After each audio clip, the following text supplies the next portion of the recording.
নাজমুস সাকিবের hair style সারা দেশের আলেম সমাজকে লাঞ্ছিত করেছে।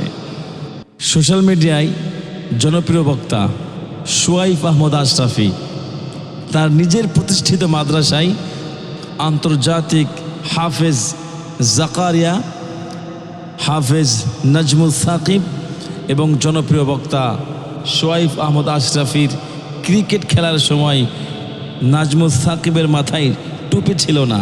ইন দ্য মেন টাইম জনগণের নজর পড়ে নাজমুস সাকিবের মাথায়। তার চুলের হেয়ার স্টাইল দেখে আলেম ওলামা এবং সাধারণ আম মানুষ পর্যন্ত বিস্মিত হয়েছে,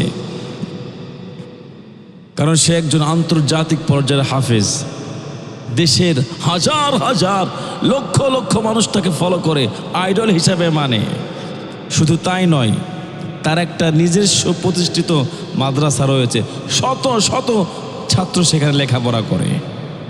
আরও জানলে অবাক হবেন, আমাদের এই ভাই নাজমুস সাকিবকে আমেরিকা থেকে ইনভাইট করে, আসেন এখানে আসলে মাসে আপনাকে 3 লক্ষ 8 লক্ষ পর্যন্ত হাদিয়া দেওয়া হবে। তো আমাদের আইডলের মাথার চুল যদি এমন হয়, তাহলে ভক্ত যারা আছে তাদের মাথার চুল কেমন হবে?